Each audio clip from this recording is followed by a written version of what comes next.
യേശുക്രിസ്തുവിന്റെ പരിശുദ്ധമായ നാമത്തിൽ എല്ലാ പ്രിയപ്പെട്ടവർക്കും മോർണിംഗ് ഡ്യൂവിന്റെ പുതിയ ഒരു പ്രഭാത വചന ധ്യാനത്തിലേക്ക് സ്വാഗതം.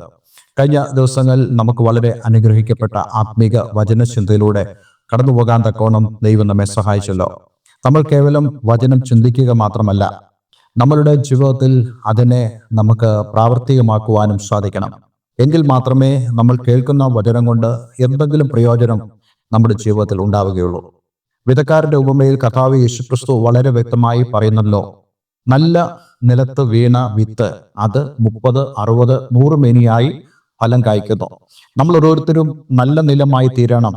അതേ ദൈവം നമ്മെ ഒരുക്കുന്നതായ ആ വഴികളിലൂടെ നമ്മൾ കടന്നു പോവുകയാണെങ്കിൽ തീർച്ചയായിട്ടും നമ്മളുടെ അവസ്ഥ എന്തു തന്നെയായാലും നമ്മെ കർത്താവ് അവൻ ആഗ്രഹിക്കുന്ന പോലെ ഒരു നല്ല നിലമാക്കി തീർക്കുകയും നമ്മൾ കേൾക്കുന്നതായ ദൈവത്തിന്റെ മാറ്റമില്ലാത്ത വചനം അത് നമ്മളിൽ വലിയ വ്യത്യാസം കൊണ്ടുവരുവാൻ തക്കവണ്ണം ഇടയായിത്തീരും. അങ്ങനെ വ്യത്യാസം വന്നവരായ എത്രയോ ആയിരങ്ങൾ ഇന്ന് ഈ ലോകത്തിലുണ്ട്.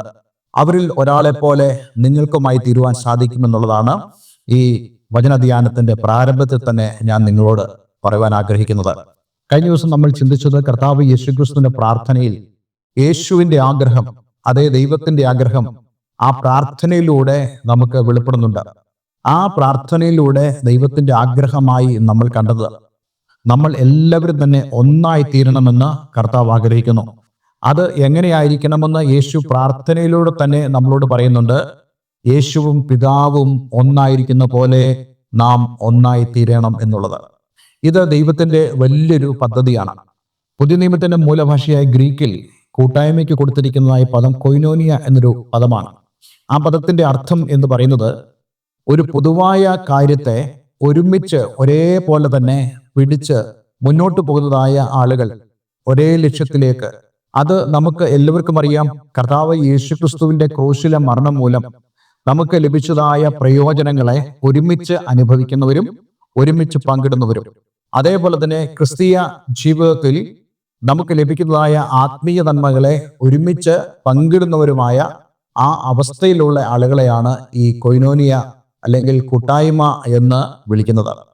ഇപ്പോൾ നിങ്ങൾക്ക് കൂട്ടായ്മ എന്നുള്ളതായ ആ പദത്തിന്റെ ഒരു വിശാലമായ അർത്ഥം ബോധ്യമായെന്ന് ഞാൻ കരുതുന്നു.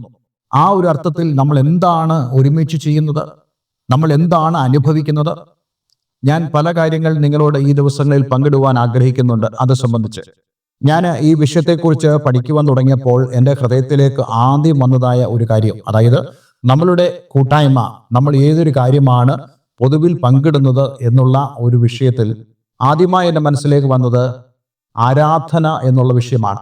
എന്തുകൊണ്ട് ആരാധന ആദ്യം വരുന്നു എന്ന് ചോദിച്ചു കഴിഞ്ഞാൽ, നമുക്ക് ഇതെല്ലാം നൽകിയത്, അതായത് തൻ്റെ ക്രൂശിലെ മരണത്തിലൂടെ ദൈവം നമുക്ക് നൽകിയതായ എല്ലാ ബെനഫിറ്റ്സും പ്രയോജനങ്ങളും നൽകിയത് ദൈവം തന്നെയാണല്ലോ.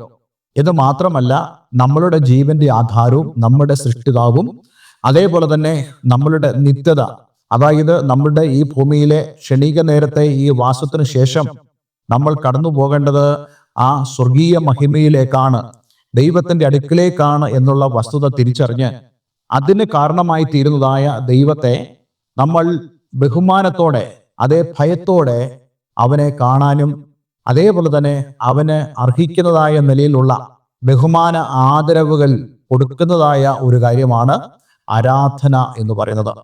ഈ ഒരു കാര്യം നമ്മൾ വളരെ വ്യക്തമായി മനസ്സിലാക്കേണ്ടതും, നമ്മളുടെ ജീവിതത്തിൽ ദൈവത്തോടുള്ള ബന്ധത്തിൽ ആരാധന വളരെ സ്വാഭാവികമായി നാം ദൈവത്തിന് അർപ്പിക്കുമ്പോൾ നമ്മളിൽ ദൈവത്തോടുള്ള ബഹുമാനത്തിന്റെ പ്രകടനങ്ങളും അതേപോലെ തന്നെ അവന് അർഹിക്കുന്നതായ ആദരവും നാം കൊടുത്തു വേണം മുന്നോട്ട് ജീവിപ്പാൻ. സാധാരണയായിട്ട് നമ്മൾ പറയാറുണ്ട്, ഞാൻ ആരാധിക്കുന്ന ഒരു വ്യക്തിയാണ്. എങ്ങനെ? ഞാൻ എല്ലാ ഞായറാഴ്ചകളിലും ഞങ്ങളുടെ സഭയിൽ കടന്നുപോയി പ്രാർത്ഥിക്കുന്നു, ആരാധിക്കുന്നു. വാസ്തവത്തിൽ ഈ ആരാധന എന്ന് പറയുന്നത് കേവലം ഒരു പാട്ടിൻ്റെ അകത്ത് ഒതുക്കാനുള്ളതോ നമ്മളുടെ ഞായറാഴ്ചത്തെ സർവീസുകളിൽ ഒതുക്കാനുള്ളതല്ല ഈ ദൈവത്തോടുള്ള ആരാധന എന്ന് പറയുന്നത്. ഈ ആരാധന നമ്മുടെ ജീവിതത്തിൽ എപ്പോഴും ഉണ്ടായിരിക്കേണ്ടതാണ്, ഏതു നിമിഷവും ഉണ്ടായിരിക്കേണ്ടതാണ്. ദൈവത്തെക്കുറിച്ച് നമ്മൾ ചിന്തിക്കുന്നതായ എല്ലാ സമയങ്ങളിലും അവനെ നമ്മൾ ബഹുമാനത്തോടും ഭക്തിയോടും അതേ ആദരവോടും കൂടെ നമ്മൾ കാണേണ്ടത് ആവശ്യമാണ്. ഇതാണ് യഥാർത്ഥ ആരാധന. ഇങ്ങനെയുള്ള ആരാധനയെക്കുറിച്ച് എന്താണ് വിശുദ്ധ വേദപുസ്തകം പറയുന്നത്? അത് സംബന്ധിച്ച് ഒരു വേദഭാഗത്തിലേക്ക് ഞാൻ നിങ്ങളെ കൊണ്ടുപോകാൻ ആഗ്രഹിക്കുന്നു. ദൈവാനുവദിച്ചാൽ അടുത്ത ദിവസങ്ങൾ നമ്മൾ ഈ ആരാധനയുമായി ബന്ധപ്പെട്ട ചില വിഷയങ്ങളായിരിക്കും സംസാരിക്കുക. അപ്പോസ്തലനായ പൗലോസ് റോമർക്ക് എഴുതിയതായ ലേഖനം 12-ാം അധ്യായം അതിന്റെ 1-2 വാക്യങ്ങളാണ് ഇത് സംബന്ധിച്ച് ആദ്യമായി ഞാൻ നിങ്ങളെ വായിച്ചു കേൾപ്പിക്കാൻ ആഗ്രഹിക്കുന്നത്. സഹോദരന്മാരെ, ഞാൻ ദൈവത്തിന്റെ മനസ്സിൽ ഓർപ്പിച്ച് നിങ്ങൾ പ്രബോധിപ്പിക്കുന്നത്, നിങ്ങൾ ബുദ്ധിയുള്ള ആരാധനയായി നിങ്ങളുടെ ശരീരങ്ങളെ ജീവനും വിശുദ്ധിയും ദൈവത്തിന് പ്രസാദമുള്ള യാഗമായി സമർപ്പിപ്പീൻ. ഇത് 1-ാമത്തെ വാക്യമാണ്. അടുത്ത 2-ാമത്തെ വാക്യത്തിലേക്ക് നമുക്ക് കടന്നു വരാം. നോക്കുക, ഇവിടെ എന്താണ് ആരാധന എന്ന് പറയുന്നത്? സാധാരണയായിട്ട് നമ്മളോട് ആരെങ്കിലും ചോദിച്ചു കഴിഞ്ഞാൽ നമ്മൾ ഇന്ന് ആരാധിക്കുന്നതായ ആ അനുഭവം വെച്ചുകൊണ്ട് നമ്മൾ പറയും, ആരാധന എന്ന് പറയുന്നത് നല്ല പാട്ടുകൾ പാടുന്നതാണ്, അതേപോലെ നല്ല ഡ്രംസുകൾ ബീറ്റ് ചെയ്യുന്നതാണ്, അതേപോലെ നല്ലവണ്ണം കീബോർഡ് വായിക്കുന്നതാണ്, നല്ല ശക്തമേറിയ വാട്സ് ഉള്ളതായ സിസ്റ്റത്തിലൂടെയുള്ള ആ പവർഫുൾ വർഷിപ്പാണ് ആരാധന എന്നൊക്കെ ആയിരിക്കും നമ്മൾ പറയുന്നത്. പക്ഷേ വിശുദ്ധ ബൈബിൾ എന്താണ് പറയുന്നത്? വിശുദ്ധ ബൈബിളിൽ അപ്പോസ്തലനായ പൗലോസിലൂടെ ദൈവത്തിന്റെ ആത്മാവ് നമ്മോട് പറയുന്നു, നിങ്ങൾ ബുദ്ധിയുള്ള ആരാധനയായി നിങ്ങളുടെ ശരീരങ്ങളെ ജീവനും വിശുദ്ധിയും ദൈവത്തിന് പ്രസാദമുള്ള യാഗമായി സമർപ്പിപ്പീൻ. എന്താണ് ബുദ്ധിയുള്ള ആരാധന? എന്തുകൊണ്ടാണ് അങ്ങനെ ഒരു പദപ്രയോഗം ഇവിടെ നടത്തുന്നത്? ബുദ്ധിയെക്കുറിച്ച് വിശുദ്ധ വേദപുസ്തകത്തിൽ പല ഭാഗത്തും പറയുന്നുണ്ട്. നമ്മുടെ കർത്താവ് യേശുക്രിസ്തു തന്നെ ബുദ്ധിയെക്കുറിച്ച് പറഞ്ഞിട്ടുണ്ട്. കഴിഞ്ഞ ദിവസം നമ്മൾ ചിന്തിച്ചതുപോലെ ബുദ്ധിയുള്ള കന്യകമാർ, അതേപോലെ തന്നെ ബുദ്ധിയുള്ളതായ വീട് പണിയുന്നവൻ, ഇങ്ങനെയുള്ള കാര്യങ്ങൾ കർത്താവ് യേശുക്രിസ്തു വിശുദ്ധ ബൈബിളിൽ ഉപയോഗിച്ചിരിക്കുന്നതിന്റെ പ്രധാനപ്പെട്ട കാരണം ആ ബുദ്ധി എന്ന് പറയുന്നത് ദൈവത്തിന്റെ ഹിതത്തെ മനസ്സിലാക്കി, ദൈവത്തിന്റെ ഇഷ്ടത്തെ മനസ്സിലാക്കി, ദൈവവചനത്തെ മനസ്സിലാക്കി പ്രവർത്തിക്കുന്നവൻ ആരാണോ അവനാണ് ബുദ്ധിയുള്ളവൻ. എന്നാൽ ദൈവത്തിന്റെ ആ ഇഷ്ടത്തെ മനസ്സിലാക്കാതെ നമ്മൾ ദൈവത്തെ ആരാധിച്ചാൽ നമുക്കൊരിക്കലും ദൈവത്തിന് പ്രസാദകരമായ ഒരു യാഗം അർപ്പിക്കുവാൻ കഴിയത്തില്ല. വിശുദ്ധ ബൈബിളിലെ ആദ്യത്തെ ആരാധന നമുക്ക് എല്ലാവർക്കും അറിയാം. അതേ കയീനും ഹാബേലും അവർ ദൈവത്തിന്റെ സന്നിധിയിൽ കടന്നു വന്ന് യാഗമർപ്പിച്ചതായ ആ ആരാധന, അതിൽ ആരുടെ ആരാധനയായിരുന്നു ബുദ്ധിയുള്ളത്? നമ്മൾ ലോകപ്രകാരം നോക്കുകയാണെങ്കിൽ നമ്മൾ ചിന്തിക്കും, അതേ കയീന്റെ ആരാധനയാണ് ഏറ്റവും നല്ലത്. എന്തുകൊണ്ടാണ്? ലോകപ്രകാരം നമ്മൾ നോക്കുകയാണെങ്കിൽ അദ്ദേഹം ആ യാഗപീഠത്തിൽ വെച്ചതായ ആ കാർഷിക ഫലങ്ങൾ വളരെ കാണുവാൻ ഭംഗിയുള്ളതാണ്, വളരെ ആകർഷണീയമാണ്, ആരുടെയും ശ്രദ്ധ ആകർഷിക്കുന്നതാണ്. നമ്മൾ തീർച്ചയായിട്ടും പറയും, ഈ ആരാധനയിൽ ദൈവം പ്രസാദിക്കും. പക്ഷെ ദൈവം പ്രസാദിച്ചില്ല. ദൈവം പ്രസാദിച്ചത് ഹാബേലിന്റെ യാഗത്തിലായിരുന്നു. ചില ആളുകൾ പറയാറുണ്ട് അത് ജീവനുള്ള ഒരു ആരാധന ആയതുകൊണ്ടാണെന്നുള്ളത്. കാരണം അദ്ദേഹം ആടിനെ അർപ്പിച്ചു. പക്ഷെ അതുകൊണ്ടുമല്ല. വിശുദ്ധ വേദപുസ്തകത്തിൽ നമുക്ക് പിന്നീട് കാണാൻ കഴിയുന്നുണ്ട്, ഈ കാർഷിക ഫലങ്ങൾ കൊണ്ടുള്ള യാഗങ്ങളുണ്ട്, അതിൽ ദൈവം പ്രസാദിക്കുന്നുണ്ട്. പക്ഷേ ആരാധന എന്ന് പറയുന്നത് അത് ബുദ്ധിയുള്ളതായിരിക്കണം. എന്ന് പറഞ്ഞാൽ ഹാബേലിന്റെ ആരാധനയുടെ വിജയം അത് ബുദ്ധിയുള്ള ആരാധനയുടെ വിജയമാണ് എന്ന് നമുക്ക് വിശേഷിപ്പിക്കാൻ കഴിയും. കാരണം അവൻ യാഗമർപ്പിച്ചത് ദൈവത്തിന്റെ മനസ്സറിഞ്ഞും, അതേപോലെ തന്നെ അവന് മറ്റുള്ളവരോട് യാതൊരു വിധമായ ദോഷവും കണക്കിടാത്ത മനസ്സും ദൈവം മുമ്പിൽ വിശുദ്ധിയോടുള്ള ആരാധനയുമായിരുന്നു ഈ ഹാബേലിന്റെ ആരാധന എന്ന് പറയുന്നത്. അതേസമയം കയീന്റെ ആരാധന നോക്കണേ. അദ്ദേഹം ഈ ഭൂമിയിലെ വളരെ വിശേഷപ്പെട്ടതായ കാർഷിക ഫലങ്ങൾ ആ യാഗപീഠത്തിന്മേൽ നിരത്തിവെച്ചെങ്കിലും അവന്റെ ഹൃദയം ദോഷമുള്ളതും പാപം അവന്റെ വീടിന്റെ വാതിക്കൽ കിടക്കുന്നു എന്നുള്ളതും ദൈവം മനസ്സിലാക്കിയിട്ട് അവന്റെ ആരാധനയെ ദൈവം തള്ളിക്കളഞ്ഞു. ഈ ഒരു സംഭവത്തിലൂടെയാണ് എന്താണ് ബുദ്ധിയുള്ള ആരാധന എന്ന് നമുക്ക് മനസ്സിലാക്കാൻ കഴിയുന്നത്. ഇവിടെ അപ്പോസ്തലനായ പൗലോസ് പറയുന്നു, നിങ്ങൾ ബുദ്ധിയുള്ള ആരാധനയായി നിങ്ങളുടെ ശരീരങ്ങളെ ജീവനും വിശുദ്ധിയും ദൈവത്തിന് പ്രസാദമുള്ള യാഗമായി സമർപ്പിപ്പീൻ. വാസ്തവത്തിൽ നമ്മളുടെ ജീവിതമാണ് ആരാധന. നമ്മളുടെ പാട്ടല്ല ആരാധന, നമ്മളുടെ വാദ്യോപകരണങ്ങളുടെ വായനയല്ല ആരാധന എന്ന് പറയുന്നത്, മറിച്ച് നമ്മുടെ ജീവിതമാണ് ആരാധന. ദൈവത്തിനു മുമ്പാകെ നമ്മൾ എങ്ങനെയാണ് ജീവിക്കുന്നത്? ദൈവത്തിനു മുമ്പാകെ നമ്മൾ എങ്ങനെയായിരിക്കുന്നു? ദൈവസ്ഥാനത്തിൽ ഭയം കൂടാതെ കടന്നു വരാനുള്ള ആ ഒരു പ്രാഗൽഭ്യം നമ്മുടെ ജീവിതത്തിലുണ്ടെങ്കിൽ അത് ദൈവസന്നിധിയിൽ ഒരു ആരാധനയാണ്. അതേപോലെ തന്നെ മറ്റുള്ളവരോടുള്ള ഇടപെടലുകളിൽ നമ്മളുടെ ആരാധന വെളിപ്പെടുവാനിടയായിത്തീരും. എങ്ങനെ? നമ്മളിലൂടെ അവർ കർത്താവായ യേശുക്രിസ്തുവിനെ കാണുമ്പോൾ. ഞാൻ ഇത് സംബന്ധിച്ച കൂടുതൽ കാര്യങ്ങൾ നിങ്ങളോട് സംസാരിക്കാൻ ആഗ്രഹിക്കുന്നുണ്ട്. ദൈവം വെച്ചാൽ അടുത്ത ദിവസം നമ്മൾ ഇതേ ഒരു ചിന്ത തന്നെ നമ്മൾ ചിന്തിക്കുന്നതാണ്, എങ്ങനെയാണ് നമ്മൾ ഈ ഭൂമിയിൽ ബുദ്ധിയുള്ള ആരാധനയായി നമ്മൾ ആയിരിക്കുന്നത്. നോക്കുക, ഈ ആരാധനയെല്ലാം തന്നെ നമ്മളുടെ കൂട്ടായ്മ ബന്ധത്തിലാണ് അത് കടന്നു വരുന്നത്.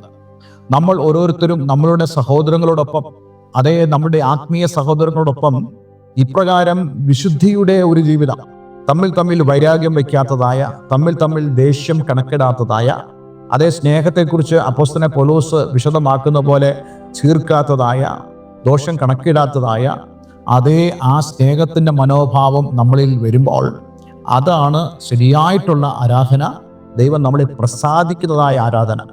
അതുകൊണ്ട് നമ്മൾ ചിന്തിക്കരുത് ആരാധന എന്ന് പറയുന്നത് നമ്മുടെ ശബ്ദ കോലാഹലങ്ങളിൽ ദൈവം പ്രസാദിക്കുന്നതാണെന്നുള്ളത്. കാരണം അങ്ങനെ ശബ്ദ കോലാഹലങ്ങൾ ഉണ്ടാക്കുമ്പോഴും ദൈവം നോക്കുന്നത് ഹാബേലിനെ കണ്ടതുപോലെ നമ്മളുടെ ഹൃദയത്തെയാണ്, നമ്മുടെ മനസ്സിനെയാണ്. നമ്മൾ ആരോടെങ്കിലും വൈരാഗ്യം വെച്ചോ, നമ്മൾ ഭിന്നതയുള്ളവരായോ നാം ദൈവത്തെ ആരാധിക്കുന്നെങ്കിൽ, അല്ലെങ്കിൽ ഇപ്രകാരം പാട്ടുകളും വാദ്യോപകരണങ്ങളൊക്കെ നമ്മൾ ഉപയോഗിക്കുന്നുണ്ടെങ്കിൽ അത് ദൈവം അംഗീകരിക്കുന്നില്ല എന്നുള്ള വസ്തുത നമ്മൾ മനസ്സിലാക്കണം. ഇന്ന് നമുക്ക് തന്നെ ഒന്ന് പരിശോധിക്കാം. വാസ്തവത്തിൽ ദൈവത്തിന് എന്നിൽ പ്രസാദമുണ്ടോ? എൻ്റെ ജീവിതത്തെ ദൈവം ഒരു ആരാധനയുള്ള ജീവിതമായി കാണുന്നുണ്ടോ? ഞാൻ ദൈവത്തെ എൻ്റെ ശരീരം കൊണ്ട് മഹത്വപ്പെടുത്തുന്നു എന്ന് ദൈവത്തിന് മനസ്സിലാകുന്നുണ്ടോ? അല്ലെങ്കിൽ ദൈവത്തിന് അത് ബോധ്യപ്പെടുന്നുണ്ടോ? ഇല്ലെങ്കിൽ നമ്മൾ നമ്മളെ തന്നെ ഒന്ന് ഇന്ന് ദൈവസ്ഥലം എന്ന് താഴ്ത്തണം. ദൈവമേ, എൻ്റെ ശരീരം കൊണ്ട് ഞാൻ പലപ്പോഴും ദൈവഹിതമില്ലാത്തതായി ചെയ്ത് ഞാൻ എൻ്റെ ജീവിതം ഒരു ആരാധനയല്ലാത്തതായി മാറുന്നു.